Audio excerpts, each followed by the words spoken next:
Hey guys, welcome to AG today. I am back with another video. जैसे आप लोगों को पता है कि आपको सीडीएस के पेपर का सॉल्यूशन करा रहा हूँ विद बेस्ट मेथड्स। ठीक है, ओके। सो अभी हम जो करने वाले हैं, हम दूसरे पार्ट 79 से हम आगे करने वाले हैं। 79 टू 100 क्वेश्चंस करेंगे, ओके। जो लास्ट क्वेश्चन है उनको कंप्लीट कर देते हैं। 2 पार्ट ऑलरेडी अपलोड हो चुके हैं, ये तीसरा पार्ट है। तीसरे पार्ट में हम बाकी की चीज़ें वो कंप्लीट करते हैं, ओके। तो ओके, तो 79 से आगे के क्वेश्चन करते हैं। तो 79 से आगे के क्वेश्चन में हम ये दिया हुआ है। तो आपको क्या बोला है कि एक कॉर्ड है, एक सर्कल है, ठीक है। कॉर्ड सर्कल से आपको बोला है chord of a circle of radius 2.1 centimetre subtend an angle 120 at the centre. देखो, सपोज ये आपका सर्कल है और ये आपकी कॉर्ड है, ठीक है। आपको यहाँ पे सेंटर है, ये ओ सेंटर दे रखा है, ओके। तो पता है आपको ये होगा माइनर सेगमेंट, ठीक है, और ये होगा माइनर और ये होगा मेजर, ठीक है। ओके, तो अब बोल रहा है कि ये जो कॉर्ड है ये सेंटर पे, इस सेंटर पे 120 बनाती है, 120 डिग्री का सबटेंड करती है, ठीक है। 120 का सबटेंड करती है एट द सेंटर, ठीक है। आपको बस इतनी देर लिखिए कि ये 2.1 है और 2.1 है, ओके, और ये 120 डिग्री है। तो आपसे बोला है कि what is the area of the minor segment. तो आपको किसका एरिया निकालना है? आपको इस पीले वाले का एरिया निकालना है। तो ये पीले वाले का एरिया कैसे आएगा? देखो, ये पीले वाले का एरिया इस तरह से आएगा कि हम क्या करेंगे, अगर ये 120 हो जाए, ठीक है ना, तो हम क्या करेंगे, अगर हम मैं इस पूरे सर्कल का एरिया ऑफ सर्कल में माइनस कर दूं ये मेजर सेगमेंट, क्या कर दूं, मेजर सेगमेंट में माइनस कर दूं, तो आपके माइनर सेगमेंट का एरिया आ जाएगा ना। और आपका 79 क्वेश्चन और 80 क्वेश्चन आपस में दोनों हो जाएंगे, क्योंकि 80 क्वेश्चन में पूछा आपसे एरिया ऑफ मेजर सेगमेंट का। तो ये अगर आप मेजर सेगमेंट निकाल लेंगे, ठीक है ना, तो आपके 2 क्वेश्चन हो जाएंगे। और यहाँ पे आपसे पूछा माइनर सेगमेंट का एरिया। तो माइनर सेगमेंट का एरिया निकालने के लिए हमने क्या बोला कि एरिया ऑफ सर्कल करो minus area of major segment कर दो, तो आपका आंसर आ जाएगा। और मेजर सेगमेंट जब निकालेंगे तो हमारे दोनों आंसर टिक हो जाएंगे, ठीक है। तो सबसे पहले हम एरिया ऑफ सर्कल निकाल देते। तो एरिया ऑफ सर्कल निकालने के लिए कितना हो जाएगा, पाई आर स्क्वायर, ठीक है, दैट इज 22/7 इंटू 2.1 इंटू 2.1, ये आपका हो जाएगा एरिया ऑफ सर्कल, ठीक है। अब एरिया ऑफ मेजर सेगमेंट कैसे निकालें? तो देखो, ये 120 है ना, मैं कलर चेंज कर देता हूँ, ये 120 हो जाएगा, तो ये आपका हो जाएगा 240 डिग्री, क्योंकि 360 होता है ना सर्कल, तो ये 240 हो जाएगा। अब हम क्या करेंगे, आपको रेडियस दे रखी है, अब हम 240 वाले सर्कल से क्या निकालेंगे, एरिया ऑफ सेक्टर, ठीक है। तो एरिया ऑफ सेक्टर क्या होता है, एरिया ऑफ सेक्टर आप जानते हो कि एरिया ऑफ जो सेक्टर होगा वो क्या हो जाएगा, theta upon 360 into pi r square होता है। तो इसका मतलब है यहाँ पे से आप कर सकते हैं 2/3 पाई आर स्क्वायर।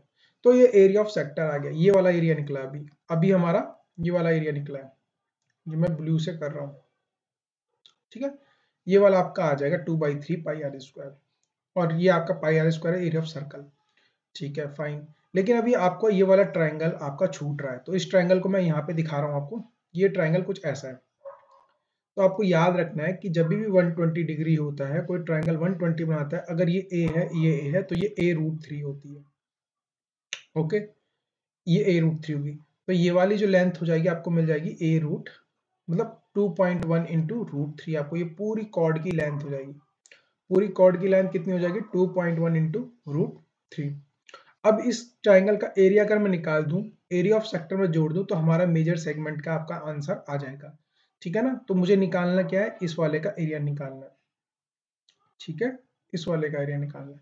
तो इस वाले एरिया का निकालने के लिए अगर आपको ये बेस मिल चुका है, ये बेस मिल गया, और मैं यहाँ से क्या करूंगा, एक परपेंडिकुलर ड्रॉ करूँ, ठीक है, एक परपेंडिकुलर ड्रॉ करूँ। तो ये हो गया 90, ये 120 था, तो ये वाली साइड बराबर है, ये वाली साइड बराबर है, तो 120 180 होता है, तो 180 मतलब 60 होना चाहिए था इन दोनों का सम।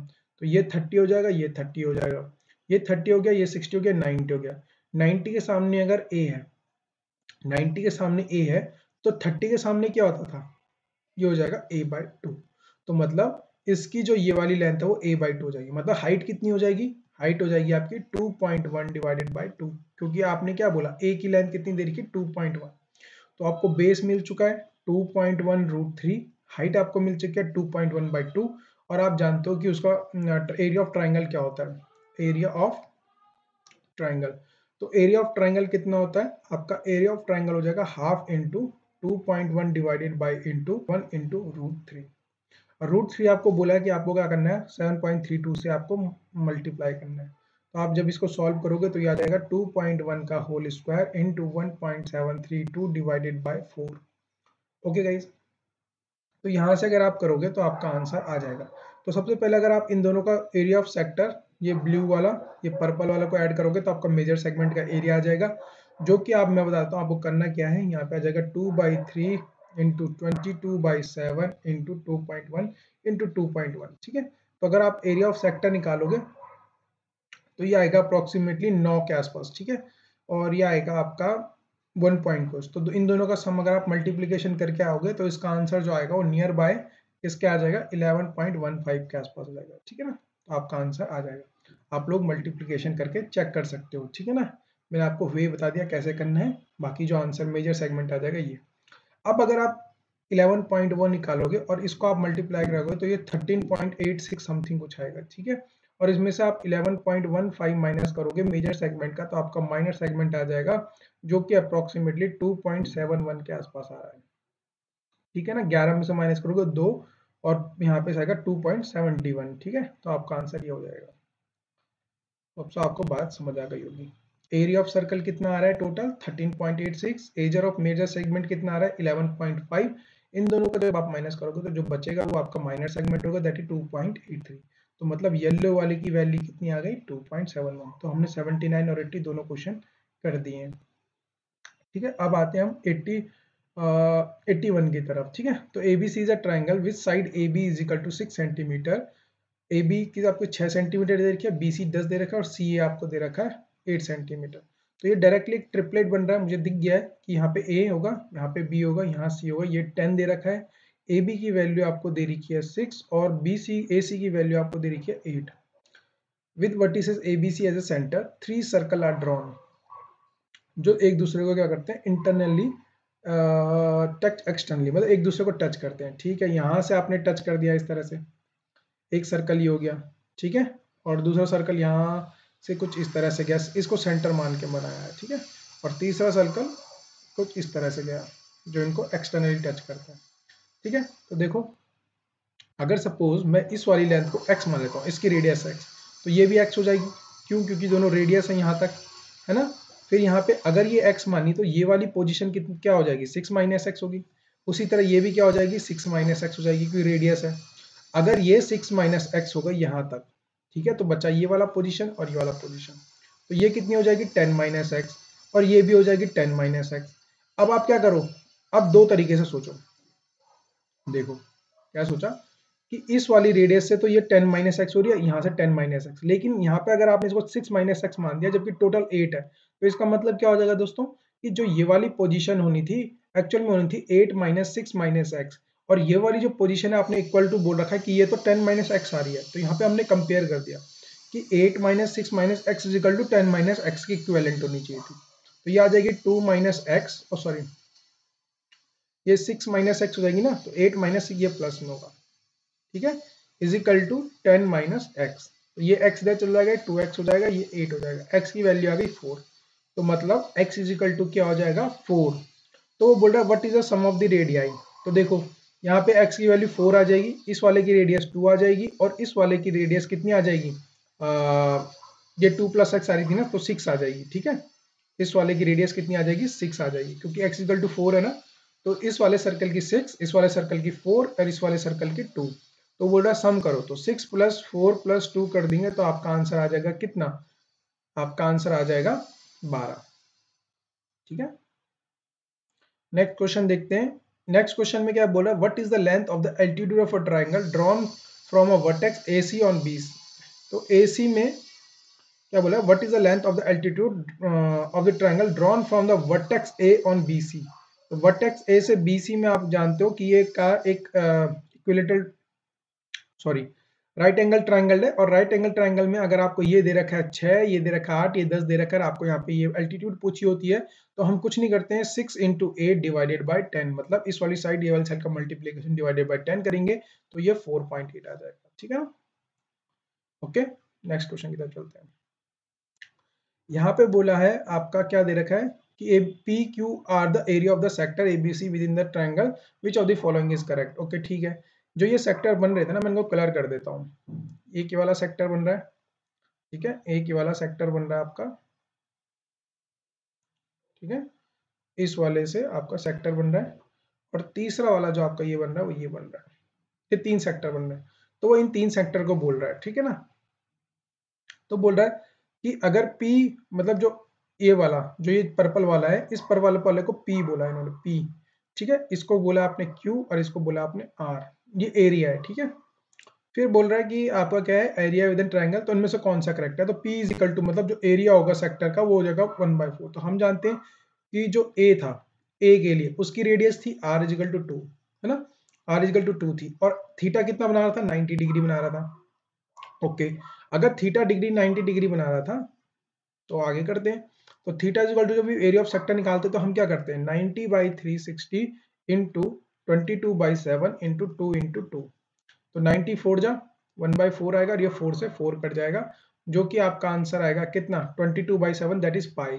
तो यहाँ पे इसने बोला कि ये आपका पी जो होगा वो पाई के इक्विवेलेंट होगा, जो कि बिल्कुल सही है, जो एरिया ऑफ पी होगा वो पाई बिल्कुल सही होगा, हमने निकाल दिया है ये एरिया ऑफ सेक्टर पे यहाँ से। ठीक है, अब बात करता है 9Q², मतलब Q क्या है, B का, और R क्या है आपका वो, लेकिन यहाँ पे आपको एंगल नहीं पता है कि यहाँ पे B का कितना एंगल होगा, यहाँ पे R का कितना एंगल होगा, तो आप ना अपने हिसाब से क्या कर लीजिए, इसे कंपेयर कर लीजिए। ठीक है, सपोज मैं मान लेता हूँ ये वाला जो एंगल है B का, ठीक है ना, तो यहाँ पे पॉसिबिलिटी आएगी, तो हम मान के चलेंगे, देखो दो, क्योंकि दो पॉसिबिलिटीज बन जाएंगी ना हमारे पास, कैसी पॉसिबिलिटीज बनेंगी, दो पॉसिबिलिटीज बनेंगी। एक पॉसिबिलिटी ये हो सकती है कि यहाँ पे 90 डिग्री है, ये 90 है, ये 60 हो और ये 30 हो, है ना, या फिर ये इस तरह से हो कि 90 है, ये 30 हो और ये 60 हो।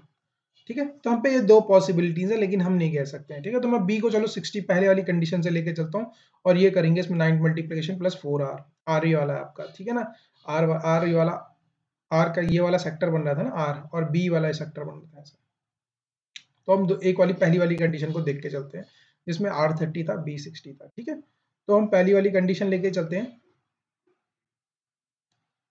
तो बी का है, बी की रेडियस आ रही थी आपकी कितनी आ रही थी रेडियस, बी की आ रही थी 4, और आर की आ रही थी 6। ठीक है, बी वाली कंडीशन में 4 आ रही थी रेडियस, तो इसका एंगल कितना हो जाएगा, 1/6 हो जाएगा इनटू, ओके, 1/6 हो जाएगा इनटू पाई, इनटू यहाँ पे क्या हो जाएगा आर स्क्वायर। आर स्क्वायर कैसे करेंगे, आर स्क्वायर है 4, 4 4 16, ठीक है, इसमें 4 4 16 हो जाएगा, और इसमें 9 का मल्टीप्लीकेशन है, बी में क्यू का मल्टी, ये एरिया ऑफ क्यू है। ठीक है, और इसमें हमने 9 का मल्टीप्लाई, 3 2 जा 3 3 जा 3 2 जा, और 2 8 जा, तो ये कितना आ गया 24 पाई। ठीक है, ये 24 पाई आ गया है बी के लिए। अब दूसरी कंडीशन में देखते हैं आर के लिए, आर की रेडियस 6 थी और एंगल 30 था, तो ये आ जाएगा 1/12, क्योंकि 30/360 1/12 हो जाएगा, इनटू पाई करेंगे, इनटू आर कितनी थी 6, इनटू 6 हो जाएगा। ठीक है, तो आपका 6 2 जा 12 और 2, ठीक है, तो ये हो जाएगा आपका 6 2 जा 12 और 2 3 जा, तो ये आ जाएगा 3 पाई। लेकिन इसमें यहाँ मल्टीप्लीकेशन कर रखा है इन्होंने 4 आ गया, तो हम 4 से भी इसको मल्टीप्लाई करेंगे, दैट इज 12 पाई। तो मतलब ये वाला जो पूरा आ रहा है वो 12 पाई आ रहा है, तो 12 पाई, तो दैट इज दोनों का मिलकर 36 पाई आ रहा है। तो जो कि टू, ये कंडीशन सही है कि इसमें बी हमने जो 60 माना था वो बिल्कुल ट्रू है ना। ये देखो ये वाली कंडीशन भी क्या हो जाएगी, ट्रू हो जाएगी, क्योंकि यहाँ से 24 आ रहा है, इस 9Q का 24, 4R का आपका 12 आ रहा है, तो ये 36 बिल्कुल ट्रू है, तो दोनों कंडीशन सही हो जाएंगी। ठीक है ना, both condition are true, 1 and 2 are the correct. ठीक है, अब नेक्स्ट क्वेश्चन चलते हैं, यहाँ पे आपका आ गया है ABC, एक ट्राइंगल है ABC, ठीक है, ए बी सी, ABC का एक ट्राइंगल है जिसमें AB is equal to AC दे रखा है, ठीक है, दोनों एंगल है, D is an a point on BC, D कोई पॉइंट है BC में। ठीक है, तो देखो जब आपका D कोई वो आता है ना, तो आप ध्यान रखना कि ये वाली साइड हमेशा इस साइड के इक्वल होगा, क्योंकि आपने एक आइसोसेलेस ट्राइंगल से ड्रॉ करा है, तो वो हमेशा क्या आ जाएगा, मीडियन ही बनेगा। ठीक है, जब आप ड्रॉ करोगे। तो D is the any point on B C, ठीक है। अब हम क्या करेंगे, यहाँ पे क्या लगा देंगे, आपका स्टुअर्ट थ्योरी का को आता है, लेकिन आप मीडियन लेंथ निकालने के लिए आप क्या करते हो, ये वाली साइड और ये वाली साइड दे रखी है आपको ए, और आपने बोला कि डी पॉइंट है तो डी हमेशा इनको बराबर हिस्सों में डिवाइड करेगा। ये आपका क्या मीडियन का रूल होता है ट्रायंगल आइसोसेलेस ट्रायंगल में। लेकिन आप ध्यान रखोगे कि क्या करेंगे हम, ये वाली साइड का स्क्वायर प्लस ये वाली साइड का स्क्वायर, ठीक है।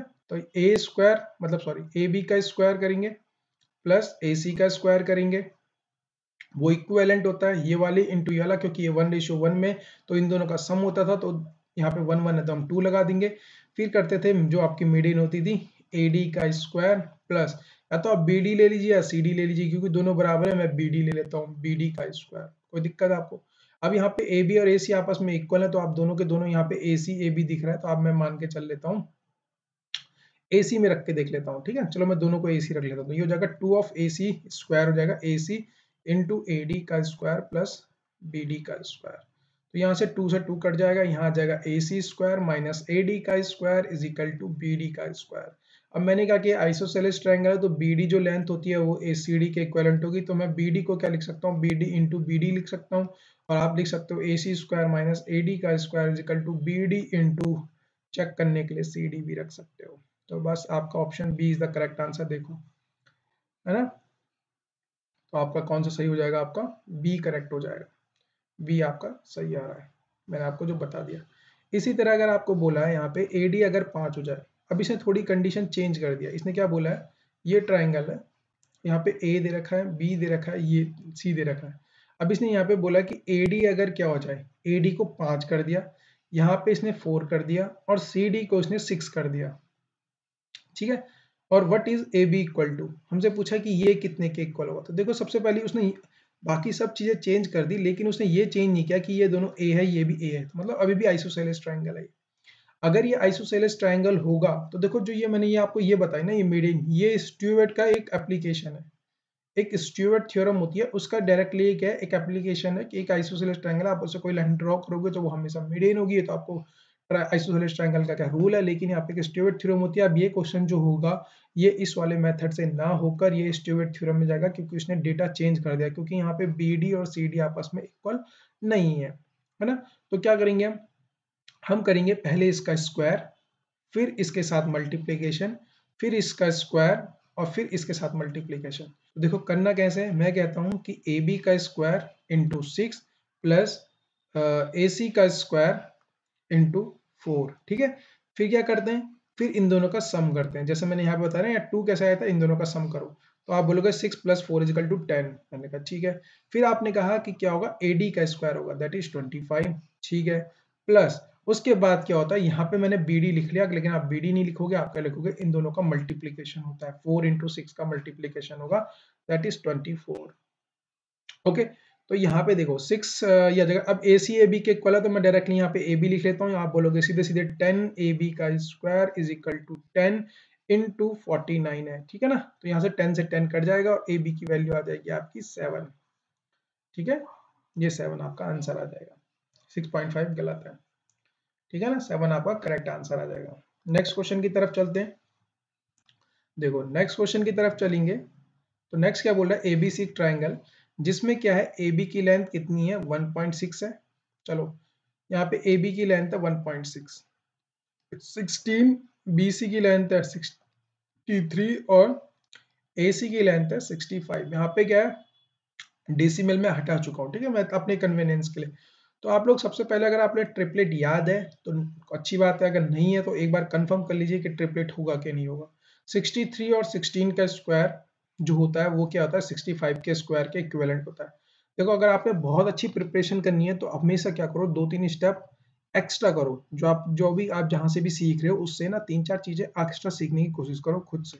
तो वैसे अगर आपने देखा होगा तो ये डायरेक्टली एक ट्रिपलेट होता है, अगर नहीं है तो आप एक बार चेक कर लीजिए कि 16 का स्क्वायर 63 का स्क्वायर क्या 65 के स्क्वायर के इक्विवेलेंट आ रहा है, क्योंकि जनरली ऐसे क्वेश्चन आपको हमेशा राइट एंगल ट्रायंगल में ही दी जाते हैं। अगर आ रहा है तो आप समझ जाइए कि ये दोनों ट्रिपलेट है, फिर उस हिसाब से डिसाइड कीजिए, ठीक है।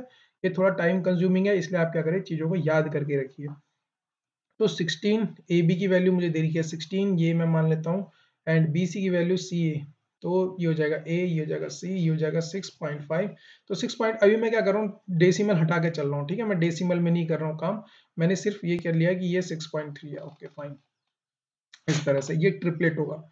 उसके बाद क्या किया मैंने, उसके बाद देखते हैं, ये कह रहा है कि एक P पॉइंट है ए बी में, ठीक है, ए बी में P पॉइंट है जो उसका मिड पॉइंट है, और यहाँ पे एक क्यू मिड पॉइंट है जो बी की का मिड पॉइंट है, ठीक है, जिसमें से बोल रहा है A B and B C respectively. पहला क्वेश्चन आया कि A B square is equal to 4 B Q square, A B का स्क्वायर प्लस 4 बी क्यू का स्क्वायर किसके इक्विवेलेंट होगा, ठीक है।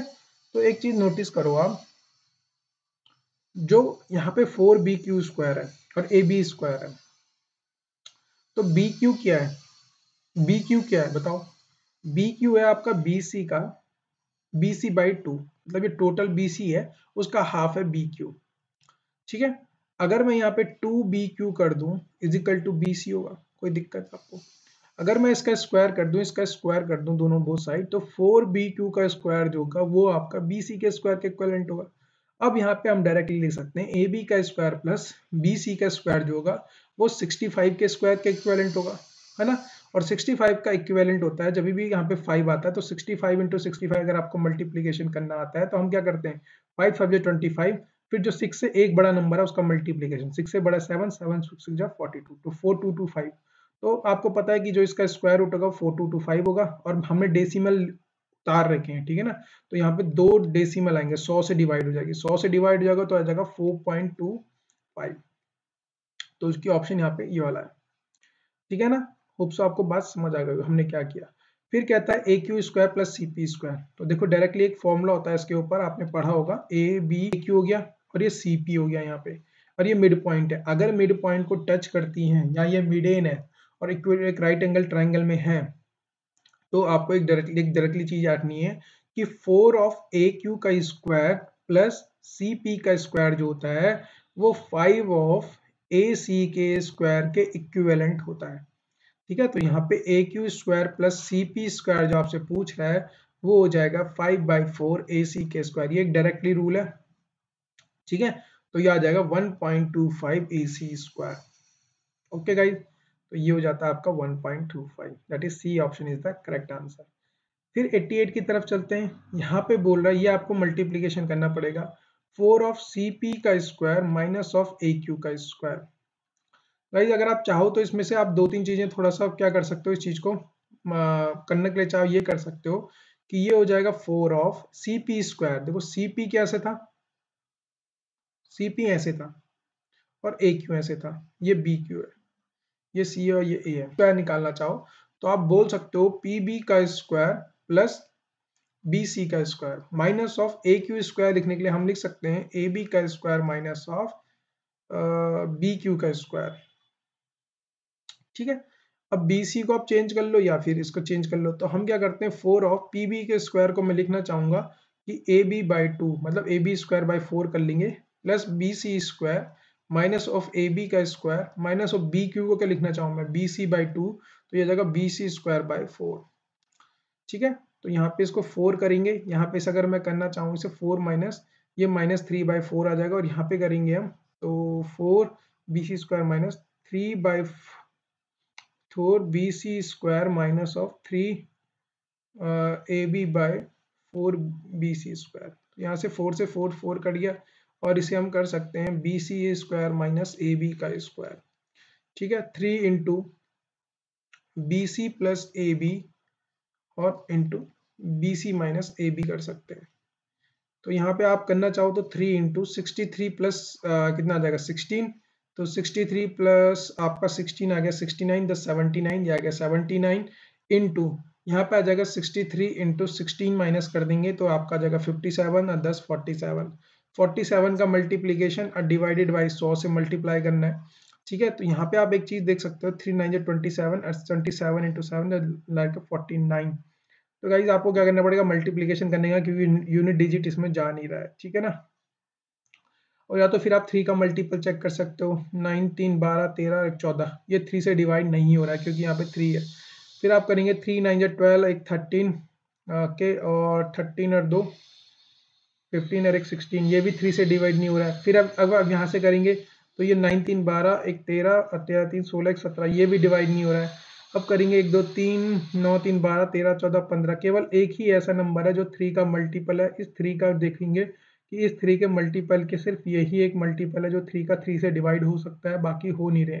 तो answer B is the correct answer, और ऑलरेडी ये है। बाकी आप मल्टीप्लीकेशन करेंगे तो ये आएगा 111 पॉइंट मतलब 39 आ जाएगा, डिवाइडेड बाई 100 आपको करना पड़ेगा, तो आपका 111.39 आ जाएगा। बाकी अगर आपको मल्टीप्लीकेशन से बचना है तो आपको ये सब चीज़ें पता होनी चाहिए, तो ये आ गया आपका आंसर हो जाएगा। नेक्स्ट क्वेश्चन चलते हैं, आपका सर्कल के ऊपर है कि ए बी एक डायमीटर है, ठीक है, और उसने बोला ओ भी एक परपेंडिकुलर है किस पे, डायमीटर पे। तो डायमीटर ए बी तो खुद डायमीटर है, मतलब कहीं ना कहीं सर्कल के किसी ना किसी पॉइंट से आपका क्या लग रहा है, उस पे आपके डायमीटर पे क्या हो रही है, परपेंडिकुलर डल रही है। ओके, ये एक आपका सर्कल हो गया, ये आपका डायमीटर हो गया A B, and this is the O point, and P is the somewhere from P is the diameter में ही है, ठीक है। फिर आपसे कह रहा है, क्या कह रहा है, Q is a point on the arc PB, PB के आर्क में Q कोई पॉइंट है, ओके फाइन। तो आपसे पूछ रहा है BAP क्या होगा, ये वाला एंगल पूछ रहा है आपसे, ये वाला एंगल कितना होगा। देखो ये रेडियस है, ये रेडियस है, ये थीटा डिग्री है, ये थीटा डिग्री हो जाएगा, और ये 90 डिग्री है, तो इसका मतलब है ये 45 डिग्री और ये भी 45 डिग्री। तो BAP is equal to 45 degree, बहुत इजी क्वेश्चन। नेक्स्ट पूछ रहा है कि AQP, AQP, मैं लाइन चेंज कर देता हूँ, कलर चेंज कर देता हूँ ताकि आपको दिखे। ये पूछ रहा है आपसे AQP, ये वाला एंगल पूछ रहा है आपसे। तो देखो ये वाला एंगल निकालने के लिए ना आप एक काम करिए, इसको यहाँ से जोड़ दीजिए। मैंने BP को जोड़ दिया, ठीक है, BP को जोड़ दिया मैंने, तो ये क्या हो जाएगा, देखो BP जो हो जाएगा ना, ये आपका 45 डिग्री है, आप जानते हो कि ये भी 90 डिग्री होगा। क्यों? क्योंकि अगर आप डायमीटर से कहीं पे भी सर्कल में आते हो 90 डिग्री होता है। फिर आपने बोला ये 45 डिग्री है, ठीक है, और इसका आधा पोर्शन भी 45 आ गया, तो ये 45 होगा तो ये भी 45 होगा, होगा कि नहीं होगा, तो इधर वाला पोर्शन 45 हो जाएगा ये, ठीक है। या फिर ये आपने 90 मान दिया है ना, ये आपने बोला कि ये 90 डिग्री है क्योंकि डायमीटर से बन रहा है, ये 45 है, तो इस कंडीशन हो जाएगी 45 होना। अब देखो ये कुछ ऐसे बन गया है, अब इस चीज को समझो, ये ऐसे बन गया ना, ये आपका 45 डिग्री आ गया। अब सेम आर्क से अगर मैं कहीं पे भी ड्रॉ करूंगा सर्कल के, तो वो भी कितना होता है, 45 डिग्री होता है ना। तो ये आपका जो AQP होगा वो भी क्या हो जाएगा, 45 डिग्री होगा, ठीक है, ये गलत कर रखा है। नेक्स्ट क्वेश्चन चलते हैं। नेक्स्ट क्वेश्चन में आपके क्या आ गए हैं, आपकी पाई चार्ट आ गया। तो पाई चार्ट में बोला है, पहला क्वेश्चन आपका क्या दे रखा है, पहला क्वेश्चन ये दे रखा है, what the two categories of the employees in 2019 whose total strength, मतलब उन दोनों की हमेशा स्ट्रेंथ सेम रही है 19 और 20 में, जितनी 19 में थी उतनी ही 20 में रही है, what are the two categories. तो देखो यहाँ पे आपको एक तो CB दे रखा है, EF दे रखा है, EF दे रखा है, EA दे रखा है, EF दे रखा है, CD दे रखा है, ठीक है ना। तो यहाँ पे एक चेक कर लेते हैं, ओके। तो पहले हम चेक कर लेते हैं CB, चलो सर एक बार दिमाग दिमाग में देते हैं। तो यहाँ पे आ जाएगा 16, ठीक है, और यहाँ पे आ जाएगा 21, ठीक है। तो जो इनका सम रहेगा वो बाद में भी सम इक्विवेलेंट होना चाहिए, ठीक है ना। तो यहाँ पे 16% आ जाएगा किसका, 4000 का, 16% है ना, तो यहाँ से मैंने 100 काट दिया, ठीक है। तो आपको आप जानते हो कितना आ जाएगा, 640। यहाँ पे करेंगे तो ये आ जाएगा आपका 21%, 21 का मतलब है 50 और 21 का मतलब है 1050, क्या ये इक्विवेलेंट है, पहला ऑप्शन कट। दूसरा ऑप्शन देखते हैं EA के अगर मैं देखूं EA, ये हो जाएगा 27, 47%, 47% ऑफ 40, ठीक है। और यहाँ पे अगर हम EA देखें तो ये हो जाएगा आपका 49%, 49% ऑफ 40, ठीक है, सॉरी 50 हो जाएगा। तो यहाँ पे हो जाएगा 428 का 8, हालांकि टू 4 टू जा 10, 4 sorry I am so sorry, ये हो जाएगा 428 का 8, हालांकि टू 4 4 16 टू 18, ओके।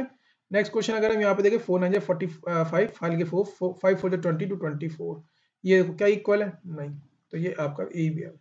EF को चेक कर लेंगे, यहाँ पे देखो हो पाएगा क्या 49%, और ये हो जाएगा 48%, तो 49 इंटू 40 रेशियो, है ना, या फिर रेशियो में, चलो रेशियो में नहीं करते, यहाँ पे हो जाएगा 48 इंटू 50, क्या ये इक्विवेलेंट हो पाएगा, 4936 हालांकि 3 4 4 16 3 19 1960, यहाँ पे करेंगे 40 हालांकि 4 4 4 20 24, क्या इक्विवेलेंट है, नहीं। लास्ट में ऑप्शन बचा C एंड D, C is the correct answer, ठीक है। बाकी चेक करना है तो चेक भी कर लेते हैं, C एंड D, सी एंड डी को अगर मैं देखूंगा यहाँ पे आएगा 25%, तो 25% ऑफ 40 करेगा तो आप 1000 आएगा, और यहाँ पे अगर 20% ऑफ 50 करेंगे तो तभी भी आपका 1000 आएगा, जो कि कंडीशन ट्रू है।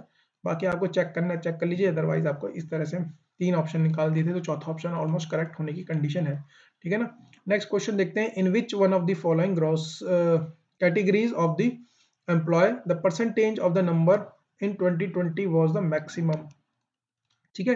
तो परसेंटेज कितना चेंज हुआ, तो परसेंटेज का मतलब वैल्यू पूछ रहा है कि आपसे क्या क्या वैल्यू रही होंगी। चलो ठीक है, यहाँ पे आपको ए बी सी डी बोला है तो आपको 4 निकाल लेते हैं, ठीक है। पहले अगर 20% निकालोगे आपको 40 का तो 800 आएगा, ठीक है। फिर यहाँ पे अगर 22% निकालोगे आप किसका 5000 का तो आपको 110 आ जाएगा।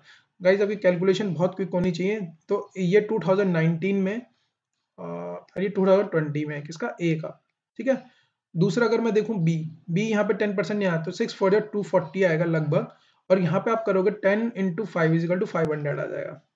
नेक्स्ट क्वेश्चन देखेंगे, यहाँ पे पूछ रहा है सी का, सी तो 40 इंटू 400 आ जाएगा यहाँ पे, और सी का कितना आ जाएगा यहाँ पे 11 का आ जाएगा 550, ठीक है। डी का अगर मैं चेक करूं, एक चीज सोचो, डी का यहाँ पे 15 15 चो कुछ 60 आ जाएगा 600, और यहाँ पे आ जाएगा आपका डी का 9 9 5 या 450, यहाँ पे डिक्रीमेंट हो रहा है, ठीक है। तो कहाँ पे इंक्रीज हो रहा है बताओ, यहाँ पे आप करोगे 3, यहाँ पे 37%, 37/2% का इंक्रीज हो रहा है, मतलब 800 पे कितने का इंक्रीज हो रहा है, 300 रुपए का इंक्रीज हो रहा है, तो 3/8 आएगा जो कि 337/2% होता है। यहाँ पे करेंगे तो अप्रोक्सीमेटली 260 का, 260 का मतलब 100% से ऊपर का इंक्रीमेंट हो रहा है, ठीक है ना। यहाँ पे करेंगे तो यहाँ पे कितने का इंक्रीमेंट हो रहा है, 150 का, 150 का 400 करेंगे तो ये आ जाएगा अप्रोक्सीमेटली कितना, 150 का 400 पे, ठीक है, तो ये आ जाएगा। यहाँ पे करेंगे 100, तो अप्रोक्सीमेटली अगर मैं करूँ तो ये 2.5 और 30% के आसपास का इंक्रीमेंट हो रहा है। यहाँ पे आप करोगे कितने डिक्रीमेंट हो रहा है, तो ठीक है ना। तो ऑप्शन एक यहाँ पे सिर्फ एक ही है, यहाँ पे 37% का इंक्रीमेंट होता है, 100% का इंक्रीमेंट हो, तो आंसर क्या हो जाएगा, B is the correct answer, जहाँ पे मैक्सिमम क्या हो रहा है आपका इंक्रीमेंट हो रहा है। नेक्स्ट क्वेश्चन है, what was the percentage increase of category E in employ 2020। अब देखो 2020 में कितना परसेंट इंक्रीमेंट हुआ है ई का, ठीक है। तो यहाँ पे ई का 27% था और यहाँ पे 20% था, तो देखो यहाँ पे परसेंटेज का कोई चेंजमेंट नहीं है, तो सीधे 1%, यहाँ 400 होगा, यहाँ 500 होगा, तो कितने का इंक्रीमेंट हुआ, 100 रुपया, किस पे 400 पे, तो वहां पे जाकर 25% आ जाएगा। तो जो आपका आंसर होना था यहाँ पे वो 25% का होना था। ओके, होप सो आपको बात समझ आया, क्योंकि वहां पे 27% था ना, 27% ऑफ 40 आप ये कर लेते, और वहां था 27 इंटू 50, ठीक है। तो यहाँ पे जो गैप आएगा ना, देखो अगर आप गैप देखो तो 27 कॉमन लेंगे, 50 माइनस 40, 10 का गैप आएगा, ठीक है ना। तो इस तरह से आप कर लेंगे, ठीक है। 20 या 27% इंटू 5000 में 1000 का आएगा, और यहाँ पे करेंगे आप, तो यहाँ पे सिर्फ कितने का गैप आएगा, 25% का गैप आएगा। आप चाहे तो अलग अलग वैल्यू निकाल के देख लीजिए, ठीक है, आप निकाल के देख लीजिएगा। तो आपका 25% आएगा, मैंने रेशियो में कर लिया, बाकी आप देख सकते हैं। नेक्स्ट क्वेश्चन है, there are the two categories of employ whose strength is increased by the same percent in 2020, what were the two categories.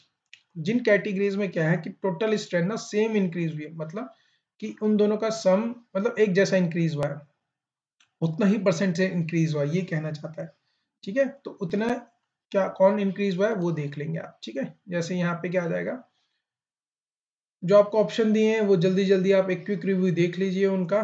बाकी देखते हैं क्या बोला है यहाँ पे, ई एफ। तो देखो ई एफ में, ई एफ का अगर मैं निकालूं यहाँ पे ये आ जाएगा 49% ऑफ उतना ही इंक्रीमेंट हुआ है। तो यहाँ पे देखो ई एफ में 1% का डिक्रीमेंट हुआ है, तो यहाँ पे 22 इंटू आ जाएगा आपका, देखो 22 परसेंटेज है, ठीक है। 22 ऑफ कितना 40 आ जाएगा, तो यहाँ पे आप 880 करोगे, ठीक है। फिर इसी तरह 21 का करोगे, 21 इंटू 1 करोगे तो ये 1010 आ जाएगा, ठीक है, 1100। तो यहाँ पे आ जाएगा, सॉरी 1050 आ जाएगा, तो यहाँ पे 270। यहाँ पे करेंगे ई एंड एफ, 27 इंटू 27, यहाँ पे 27 इंटू 4 करोगे तो 4 समझे 28, हालांकि 2 4 2 जाए 2 10 1080। उसी तरह यहाँ पे 27 इंटू 5 करोगे तो ये आ जाएगा आपका, हालांकि 3 5 18 1350, ठीक है। तो यहाँ पे कितने का गैप आ रहा है, 270 का, ठीक है। इस तरह से आप चेक कर लीजिएगा, ठीक है। 910 सॉरी 170 का आ रहा, 270 का नहीं। ठीक है, यहाँ पे 270 का आ रहा है और यहाँ पे 170, यहाँ 270 का गैप आ रहा है। तो इस तरह से आप निकाल लेंगे सारे का, जो आंसर जो एक्चुअली में आएगा वो आएगा यहाँ पे ए एंड सी का, उतने ही परसेंट के रेशियो से। ठीक है, यहाँ पे परसेंटेज पूछी है, परसेंटेज, तो ए और सी क्या होगा, वही सही रहेगा। ठीक है, नेक्स्ट क्वेश्चन की तरफ चलते हैं।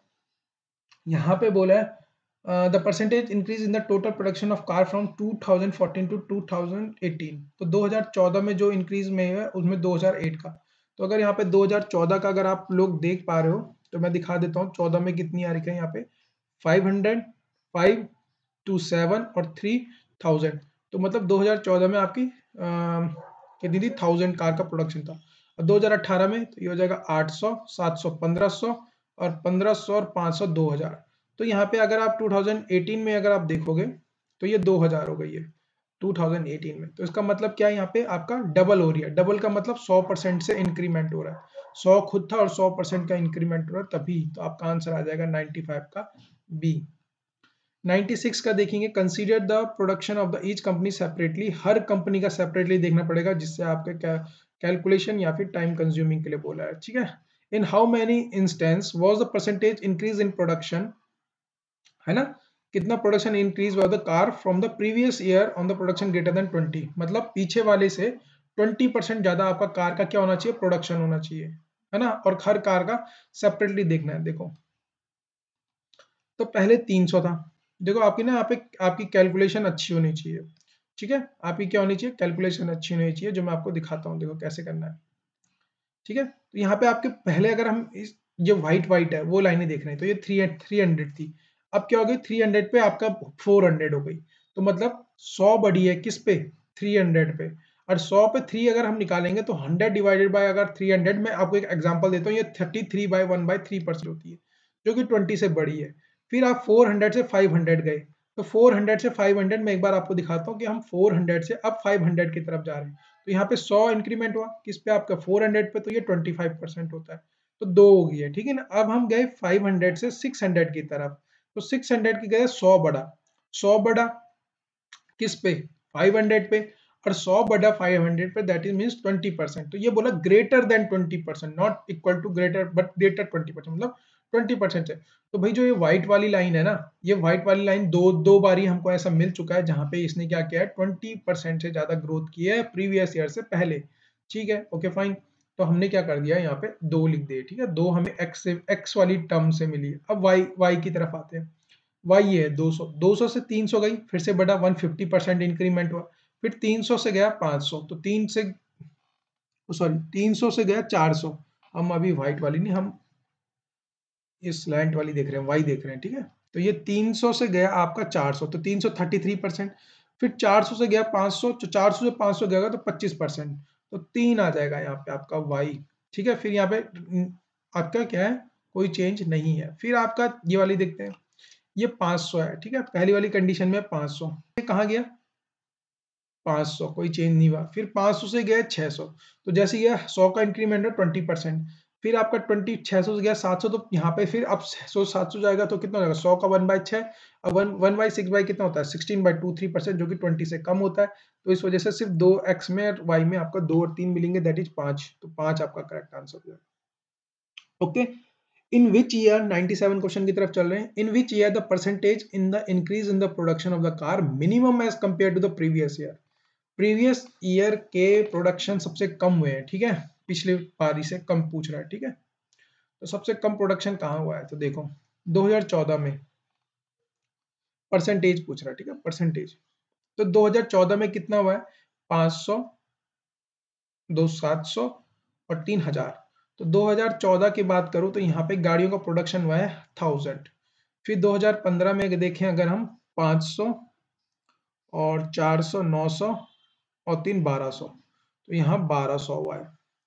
फिर यहाँ पे करें अगर हम, तो यहाँ पे आ जाएगा 600, 600, 500, 1100 और 1100 4 1500, यहाँ पे आ गया 1500। ठीक है, फिर 2017 में, 2017 में कितना हो जाएगा यहाँ पे 700 और 600 1300 और 5 1800, यहाँ पे हुआ है 1800। फिर यहाँ पे करेंगे हम, यहाँ पे आ जाएगा 800, 700 1500 और 1505 2000, तो लास्ट वाली में 2000 आया है। ठीक है गाइस, तो पूछ रहा कि आपने कितना कंपेयर हुआ है, तो देखो यहाँ पे अगर हम देखें यहाँ पे कितना परसेंट का इंक्रीमेंट हुआ है, 20% का इंक्रीमेंट हुआ है। 1200 से 1500 300 का इंक्रीमेंट हुआ है, दैट इज 25% का इंक्रीमेंट हुआ है। ठीक है, यहाँ पे करेंगे 300 का इंक्रीमेंट हुआ है किस पे, 1500 पे, तो 1500 300 बाई 1500 मैं परसेंटेज निकाल रहा हूँ ऐसे। ठीक है, 300 बाई 1500 यहाँ पे एक बाई दैट इज 20% का इंक्रीमेंट हुआ है। फिर यहाँ से 1800, तो 200 का इंक्रीमेंट हुआ है किस पे, 1800 पे, तो ये आ जाएगा, अगर आप इसे सॉल्व करोगे तो ये आ जाएगा 1/9, और 1/9 मतलब 11/1/9% का इंक्रीमेंट हुआ है। तो देख लो सबसे कम इंक्रीमेंट किसका हुआ है अपने प्रीवियस ईयर में, तो 2018 में, तो 2018 इज द करेक्ट आंसर। ठीक है, नेक्स्ट क्वेश्चन की तरफ चलते हैं।